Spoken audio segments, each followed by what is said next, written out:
नमस्कार, island news में सभी का स्वागत है। इस वक्त हम खड़े हैं चाटम सॉमिल के जस्ट सामने खड़े हैं। अभी आइए कुछ इशू हुआ है, जानते हैं यहाँ के सोशल वर्कर आप जनू दत्ता, उनसे हम जानते हैं कि इधर कोई इशू चल रहा है। आइए जानते हैं। नमस्कार सर। नमस्कार। आज आपने इधर हमें बुलाया क्या करने के लिए? ये एक मसला है। ये जो चाथम सॉमिल है, जो एक हेरिटेज है। आपने देखा होगा, अंडमान निकोबार द्वीप समूह के तमाम लोगों को पता है कि यहाँ पे जो है टूरिस्ट का आना जाना होता है, क्योंकि ये हेरिटेज है, एक धरोहर है हमारे अंडमान निकोबार द्वीप समूह के लिए।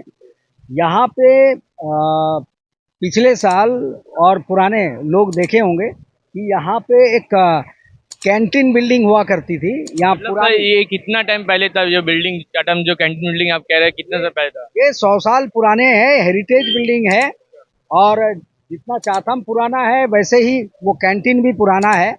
और वहाँ के फ्लोर पे जो है पूरे पैडक के लकड़ियों का इस्तेमाल हुआ था। और मतलब जो बना तो पड़ाक के लकड़ी का बना था, आप ये कहना चाहते हैं? पूरे तौर पे नहीं, पड़ाक की लकड़ियाँ उसमें मौजूद थी, बहुत तादाद में थी। और उसको बिना कोई प्रोसीजर फॉलो किए इन्होंने डेमोलिश कर दिया और किसी कॉन्ट्रैक्टर को दे दिया गया। किसने डेमोलिश किया, मतलब जो तोड़ा किसने? ये डिपार्टमेंट की ओर से किया गया था। जो प्रोसीजर को फॉलो नहीं किया गया था, उसमें जो तमाम प्रोसीजर फॉलो करने थे। एक हेरिटेज बिल्डिंग बहुत भारी चीज़ होती है, बड़ी चीज़ होती है। आप एक डिपार्टमेंट के किसी दफ्तर को भी अगर रिनोवेट करना हो और उसको तोड़ना हो, डेमोलिश करना हो, तो उसके लिए कमेटी होती है। वो कमेटी की राय के बाद, इंस्पेक्शन के बाद, ये तमाम प्रोसीजर के बाद में अप्रूवल होती है, एस्टीमेट बनता है, फिर अप्रूवल होती है। और अप्रूवल अथॉरिटी जो होता है वो अप्रूवल देती है, तब जाकर वो काम होता है। और ये तो हेरिटेज बिल्डिंग थी। और तो काफी मतलब यहाँ पर तो काफी टूरिस्ट आते हैं घूमने के लिए। थाईलैंड जितना भी बाहर के टूरिस्ट आते हैं चाटम सॉमिल देखने आते हैं, क्योंकि यहाँ पर ही जो मील है। वही चीज़ मैं बताना चाह रहा हूँ कि वो तो टूरिस्ट आते हैं, वो आज भी आ रहे हैं, लेकिन ये मसला जो था इसको गिरा दिया गया और उसके बाद में फ्रेश कंस्ट्रक्शन शुरू किया गया। और इसके आड़ में तमाम जो लकड़ियां हैं वो यहाँ से पार कर दी गई। मतलब किसी का नॉलेज में था या नहीं था ये चीज? नॉलेज में थी, लेकिन मामला ये था कि प्रोसीजर फॉलो नहीं किया गया, बिल्डिंग को गिराया गया और टेंडर कर दिया गया। और उसको कॉन्ट्रैक्टर, अपने चूजन कॉन्ट्रैक्टर, पसंदीदा कॉन्ट्रैक्टर को ही मिल गया। उसमें तमाम धांधलियाँ जो हमारे पास में दस्तावेज इकट्ठे की गई थी और हमने देखा, उसमें कहीं ना कहीं धांधलियाँ नजर आ रही थी। और इसी बाबत उस मामले में मैंने जो है 21/11/2022 को एक कंप्लेन दर्ज कराई और कंप्लेन दी गई। और कंप्लेन जो है पीसीसीएफ से लेकर सीएस साहब, आदरणीय सीएस साहब को भी दिया गया था। लेकिन वन सदन से मेरे उस कंप्लेन के आधार पे कोई कार्रवाई नहीं हुई। ये देख के कितना टाइम हो गया था? लेकिन ये मैंने कहा ना कि 21/11/2022 एक साल हो चुका है, ऑलमोस्ट हो चुका है, नहीं वो होने वाला। तो अब जो है उस पे संज्ञान लिया जिन्होंने, वो है आदरणीय सीएस साहब, जो सीवीओ है, चीफ विजिलेंस ऑफिसर है अंडमान निकोबार के। उन्होंने आदेश दिया और इंक्वायरी बिठाई यहाँ पे। और जब इंक्वायरी बिठाया गया उसमें भी गड़बड़ी नजर आई, क्योंकि इंक्वायरी के दौरान इसको डिले कराया जा रहा था। और इतने बड़े इल्ज़ाम के बाद जो 3 लोगों पे, 3 अधिकारियों पे इल्ज़ाम लगे थे, उसमें एसी इंचार्ज जो थे इस वक्त उनका तबादला कर दिया गया है। उसमें संगीन आरोप था। और इंक्वायरी कमेटी ने इंक्वायरी एक अजीब ढंग से की। उस महिला को, अधिकारी को उसी कुर्सी पे बिठाए रखा, उसी पद पे बिठाए रख के इंक्वायरी जारी रहा। जबकि इस मामले में पहले उस उक्त व्यक्ति को जिस पे आरोप है उसको हटा दिया जाता है। वहां से हटाने के बाद इंक्वायरी की जाती, लेकिन रख कर के की गई। अब इसके बाद जो है इंक्वायरी कमेटी ने अपनी रिपोर्ट सबमिट कर दी, ये हमारे संज्ञान में आया, लेकिन मुझे कोई इन्फॉर्मेशन नहीं दी गई बाकायदा। कंप्लेनेंट तो आप है ना? मैं कंप्लेनेंट हूँ, लेकिन मुझे नहीं दिया गया और मैं उसके लिए पत्र लिखता रहा।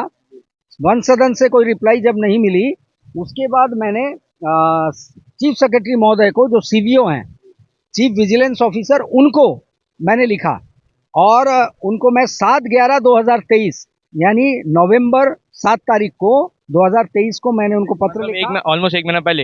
बिल्कुल, और इंक्वायरी रिपोर्ट मांगा, ताकि अगर इसमें गड़बड़ी जो नज़र आ रही है और जो खबरें आ रही है, अगर वो पाई जाती है तो हम कोर्ट जा सकें। कोर्ट का दरवाज़ा खटखटाएंगे, ऑनरेबल कोर्ट से मांगेंगे हम न्याय। तो लेकिन वहाँ से भी मुझे आज तक कोई रिपोर्ट या कोई एक फ़ोन कॉल तक नहीं आया और ना ही बताया गया। अब जिस कारण से मैं यहाँ पे आया हूँ और आपको भी बुलाया हूँ मैं यहाँ पे, वो कारण है कि यहाँ से कहा जा रहा है कि इंक्वायरी रिपोर्ट पे जो आई है और इंक्वायरी में जो पाया गया है कि यहाँ पे जो भारी मात्रा में पैडॉक है, जो लकड़ियाँ और दूसरे अन्य लकड़ियाँ यहाँ से निकाली गई इलीगल तरीके से जो निकाली गई है, अब वो जो है साबित हो गई है। लेकिन ये भी कहा जा रहा है कि सूत्रों से और बाहर से मुझे खबर मिल रही है कि इस पे 2 बड़े अधिकारियों पे नाम मात्र कार्रवाई हुई है। किसी एक अधिकारी हैं जो उनका प्रमोशन कहा जा रहा है कि रोका गया है। ये मुझे ऑफिशियली तौर पे नहीं कहा गया है, कुछ भी सूत्रों से पता चल रहा है कि उनका रोका गया है प्रमोशन, और एक अधिकारी के रिटायरमेंट जो है, पेंशन रोक दिया गया है। इतना हुआ, लेकिन जिसपे संगीन आरोप है, जिसको हम समझते हैं कि मास्टरमाइंड है, एसी जो पूर्व एसी हैं, यहाँ की इंचार्ज मेन नहीं, एसी सेक्शन की जो इंचार्ज थी, उक्त महिला जो है, जो अधिकारी थी, जिसपे प्रमुख आरोप था, उस पे अभी तक कोई कार्रवाई हुई ऐसी सुनने में नहीं आया है। उसको भरसक बचाने का प्रयत्न लगातार जारी है। और अब जो खास खबर हमारे पास आ रही है सूत्रों से, वो ये कि उस महिला को अब भी बचाने के लिए आखिरी कोशिश जारी है। और यहाँ चाथम के भीतर के अधिकारी, वो जो लकड़ियां जो चोरी की यहाँ से निकाली गई है, उस लकड़ी को चोरी छिपे यहाँ पे फिर से मिल के भीतर दाखिल करवाने का प्रयास जारी कोशिश कर रहे हैं सर। मतलब ये जो प्रयास कर रहे हैं, अभी तक कोई मतलब इन लोगों पर जो अगर जाते तो अंदर तो उसका एंट्री करना पड़ता है, तो इधर एंट्री नहीं होता है क्या?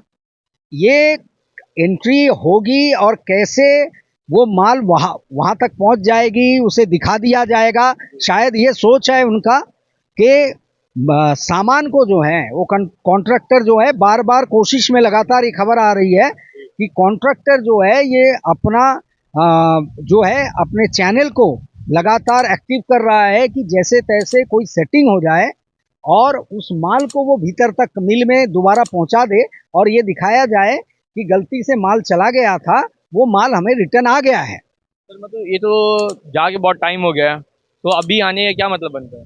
ये तो वो जांच एजेंसियां जानेगी, लेकिन एक जांच का एक पहलू होता है, लीगल चीज होती है कि आप उस माल को फिर दोबारा भीतर अगर दिखा देते हैं तो उसको हल्का कर दिया जाता है, केस को, मतलब हल्का हो जाएगा केस चल नहीं पाएगा और वो सजा नहीं हो पाएगी जो इन्होंने किया है।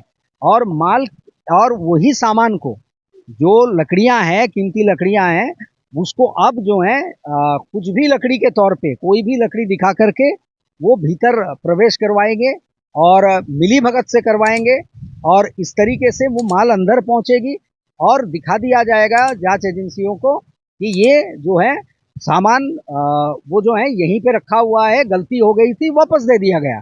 लेकिन ये सीधे सीधे तौर पे उस उक्त अधिकारी एसी, जो पूर्व एसी है चाथम सॉमिल की, उसको बचाने का सीधे सीधे प्रयास है। तो मेरा पूछना है कि ये तार कितने दूर तक जुड़ा हुआ है कि आज हमने सुना है कि प्रमुख अधिकारी, उच्च अधिकारी वन सदन के, वो नहीं चाह रहे हैं कि लकड़ियां आए वापस, जो यहाँ से इलीगली बाहर गई है। लेकिन यहाँ बैठे कहा जा रहा है कि चाथम सॉमिल में बैठे कुछ अधिकारी ये चाह रहे हैं कि बिना एंट्री, शायद बिना एंट्री के ही दाखिल करवाएंगे। यहाँ अंदर अंदर अंदर में कहीं सीसीटीवी, क्योंकि मेन गेट तो ये है वो वो उनको कहीं कुछ और दिखा देंगे, वो दिखा सकते हैं, वो चालाकी वो कर सकते हैं। हमारा कहना ये है कि जब हुई है तो कानून को अपना काम करने दें, कानून अपना काम करेगी। कहीं ना कहीं अगर ये बात सच निकली कि इन लोग ये प्रयास कर रहे हैं कि ये सामान दोबारा मिल में पहुंच जाए और उस महिला को बचा लिया जाए, उस अधिकारी को बचा लिया जाए, तो इसमें इनका प्रॉफिट क्या है मुझे ये समझना होगा, ये जनता को समझना होगा कि क्यों आजकल फोकट में बाप बेटे को रोटी नहीं देता है। 18 साल हो जाए तो कहता है तू अपना कमा के खा, मुफ्त की रोटी मत तोड़।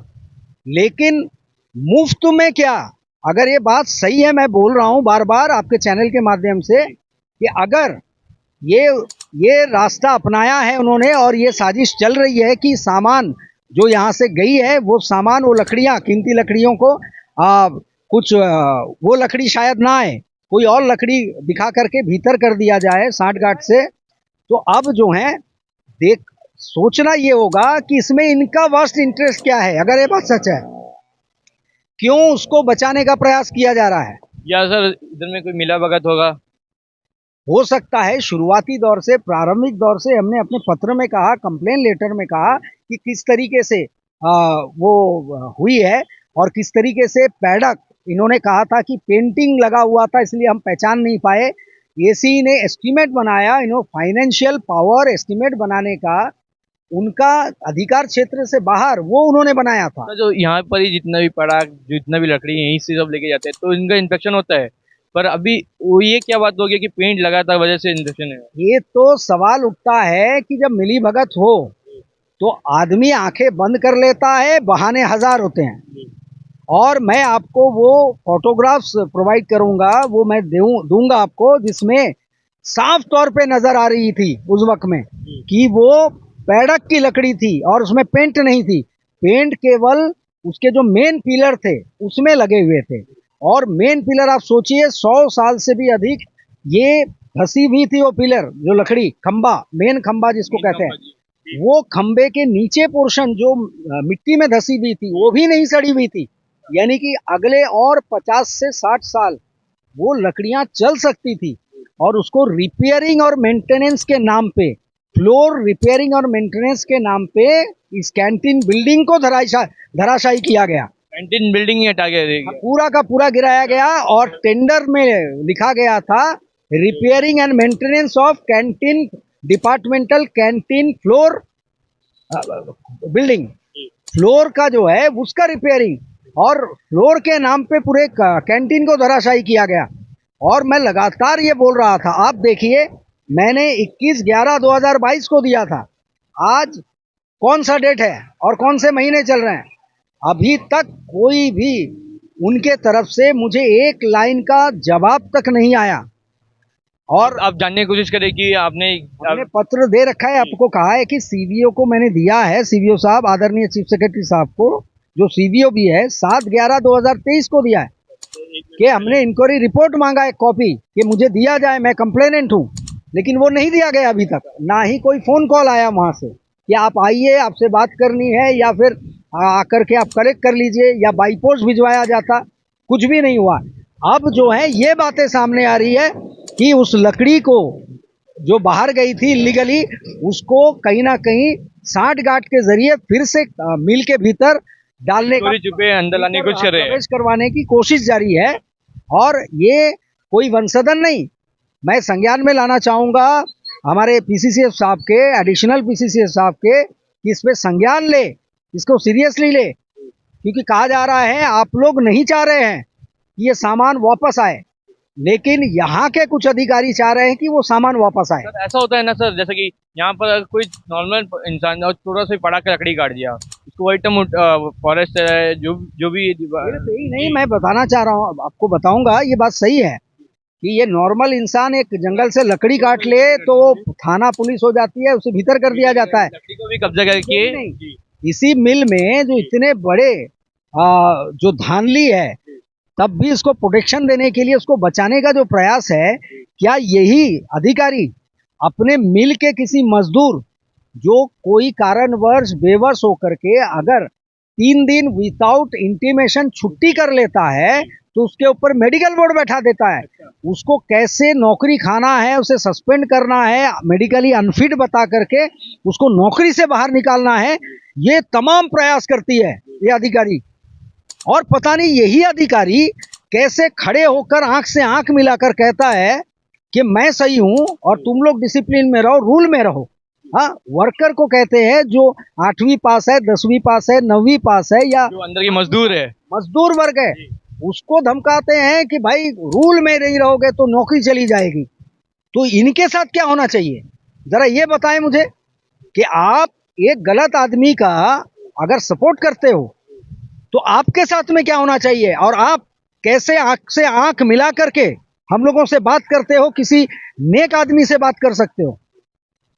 आप धांधली करके बिल्डिंगें खड़े कर लोगे तो आपका सम्मान बढ़ जाएगा, कहने का मतलब ये है। और एक मजदूर छोटी सी गलती करेगा तो सस्पेंड हो जाएगा। सारे पावर का इस्तेमाल मजदूरों के ऊपर करते हैं, लेकिन आज इस मामले में इतनी बड़ी गलती, और वो महिला खुलेआम ये कहा जा रहा है कि कहीं कहीं पे वो बातचीत करती है, मेरा कौन क्या कर लेगा, या फिर मैं मुझे कुछ नहीं होने वाला है, मैंने सब जगह ठीक कर रखा है। हाँ, ऐसे बात करने के लिए मेरी बातें हो रखी है। तो ये बातें हो रखी है, किनसे हो रखी है? सर आपने जो कंप्लेंट कॉपी दिया, इसको ऊपर में आपको अभी तक कुछ भी एक्शन नहीं हुआ, आप क्या चाहते हैं एडमिनिस्ट्रेशन से? यही हम चाहते हैं कि एक्शन प्रॉपर हो, इससे संतुष्टि नहीं होगी। ये सरकारी, ये भारत की ये संपत्ति है, देश की संपत्ति है, अंडमान निकोबार की संपत्ति है। संपत्ति है कह रहा हूँ, वो थी कैंटीन बिल्डिंग संपत्ति थी, इसको डेमोलिश कर दिया गया है। हाँ, उसको डेमोलिश किया गया। और वर्कर को, ताकि इससे ध्यान हटे, वर्कर को भड़काया जाता है कि वो अनूप दत्ता जो है, वो व्यक्ति जो है आप लोगों के लिए वेलफेयर कैंटीन बन रहा था, एक अच्छा कैंटीन बन रहा था, उसको उसने रुकवा दिया। अरे भाई ये भी तो बोलिए, मैं ये बताना चाहता हूँ, ये भी तो बोलिए कि उसके आड़ में क्या घपला करने जा रहे थे, उसके आड़ में कितनी चोरी की, उसके आड़ में कौन कौन इस साजिश में मिला हुआ है, इसके आड़ में हमको क्या फायदा पहुंचा, ये भी लेबर को बताइए, ये भी मिल मजदूरों को बताइए, क्यों रोका गया और क्यों कंप्लेन हुआ। ऐसे में आप कुछ भी करते जाएंगे और मजदूरों को समझाएंगे उसने रोक दिया, आपके लिए कैंटीन बन रहा था। अरे कैंटीन बन रहा था, लेकिन किस तरीके से बन रहा था, क्या किस इलीगल तरीके से बन रहा था, उसमें आप लोगों को क्या फायदा पहुंच रहा था, ये भी बताना जरूरी है। अंदर अभी अभी अंदर कैंटीन है या नहीं है? कैंटीन अब जो है वो पुराने कैंटीन को तो ढहा दिया गया, हेरिटेज को ढहा दिया गया। इस वक्त में जो कैंटीन बन रही थी, इंक्वायरी जैसी ही चालू हुई, इसको रोक दिया गया है। अब वो रुका है, स्टे है, उस पर रोक लगी है। अब जो इंक्वायरी है उस पर जो एक्शन होगा रिपोर्ट के आधार पे, अगर वो प्रॉपर एक्शन हुई तो हमें आपत्ति नहीं है। हम भी चाहते हैं मजदूरों के लिए कैंटीन बने, लेकिन वो कैंटीन मजदूरों को धोखा देकर इलीगल तरीके से अपने फायदे को देखते हुए ना बने, बस ये हम चाह रहे हैं। ये लकड़ी इतना ही था कि इसका क्वांटिटी इतना ही था कि आंकड़े इंक्वायरी कमेटी के पास है, वो तमाम आंकड़े कितनी यहाँ से निकली है, उसके आड़ में कितने निकले हैं, और जब तक इंक्वायरी कमेटी की रिपोर्ट की कॉपी मुझे नहीं मिल जाती, इस वक्त में मैं कुछ भी नहीं बता सकता कि दरअसल एक्शन कितना हुआ है, किस किस पे लिया गया है। उस उक्त अधिकारी, पूर्व अधिकारी, एसी इंचार्ज जो है एसी, उनके ऊपर कितना एक्शन हुआ है, लिया गया अथवा नहीं। अब जो है उनको यहाँ से ट्रांसफर करके वाइल्ड लाइफ में भेज दिया गया। अभी जो वो भी मैं बताना चाहूंगा, वो भी आप देखिए, उनको रिवॉर्ड दिया गया है, मतलब चॉइस ट्रांसफर। जो अधिकारी पे इतना बड़ा संगीन आरोप है, इल्जाम है, उसको पनिशमेंट ट्रांसफर कहाँ होना चाहिए, किसी दूर इलाके में, और उनको बिल्कुल हेडक्वार्टर यहाँ चाथम से निकाल के वाइल्ड लाइफ बगल में बिठा दिया गया, हेडो वाइल्ड लाइफ में बिठाया गया उनको। तो ये चीजें अगर ये हो रही है तो किस आधार पे मंच पे खड़े होके बड़े से बड़े अधिकारी 15 अगस्त या 26 जनवरी को ये कहते हैं कि हम भ्रष्टाचार मुक्त बनाएंगे इस अंडमान निकोबार द्वीप समूह को, हम कोई गलत काम होने नहीं देंगे, हम यहाँ बिल्कुल नीट एंड क्लीन रखेंगे। प्रशासन को और अभी डिपार्टमेंट को। जैसा कि 2 लोग को पनिशमेंट में जिसका पेंशन रोक दिया गया है और ये हमने सुना है, जी। मैंने कहा ना आधिकारिक रूप से ऑफिशियली अभी तक मेरे पास इंक्वायरी रिपोर्ट की कॉपी अभी तक नहीं आई है। ये लोगों का कहना है जो हमें पता चला है, और ये संगीन मामला नजर आया, इसलिए हमने आपको बुलाया। और मैं अब ये चाहता हूँ, ये कंप्लेन होने के नाते, कि इन पे कड़ी कार्रवाई हो, तुरंत हो, और मुझे इंक्वायरी रिपोर्ट की कॉपी दी जाए और तुरंत दी जाए, ताकि अगर इनको बचाने का प्रयास हो रहा है तो मैं एप्रोप्रिएट कोर्ट में, जो हमारा न्यायालय है माननीय, उनके समक्ष मैं जा सकूं न्याय के लिए, कि इस तरह की कार्रवाई एक सबक बने, और कोर्ट अगर राय देगी और फैसला जो देगी उससे इनको सबक मिलेगी कि ऐसे धांधलियां आप कुर्सी में बैठ के पावर का इस्तेमाल करके नहीं कर सकते हो, और जो करेगा उसको भुगतना होगा, उसको सजा भी मिलेगी। धन्यवाद। Thank you. जैसे आपने सुना अनूप दत्ता जी को कि यहाँ पर किस प्रकार से धांधली चल रही है। अंडा जो हमारा चाटन स्वामी देख सकते हैं, हमारा पीछे चाटन स्वामी है, इधर किस प्रकार की धांधली हो रही है। अभी तक इंक्वायरी रिपोर्ट क्यों नहीं दिया गया और किसको बचाने की कोशिश कर रहे हैं ये तमाम बड़े ऑफिसर। और ये जो घोटाला है इसमें जो भी जिम्मेदार है, जिसका गलती है, उनको जल्द से जल्द सजा मिलना चाहिए। जो भी रिपोर्ट है, जो यहाँ से रिपोर्ट जा रहा है, जल्द से जल्द रिपोर्ट में भी कार्रवाई करना चाहिए, रिपोर्ट देना चाहिए। कंप्लेनेंट बहुत टाइम से, काफ़ी लंबे समय से, कम से कम 1 साल से ऊपर जो समय है, बहुत लंबा समय होता है इंक्वायरी करने के लिए। अभी उनको भी रिपोर्ट मिलना चाहिए। हम मांग करते अपने चैनल की ओर से कि इस पर जल्द से जल्द कार्रवाई होना चाहिए। इसी के साथ ही मैं महेश, आईलैंड न्यूज़ के साथ, धन्यवाद।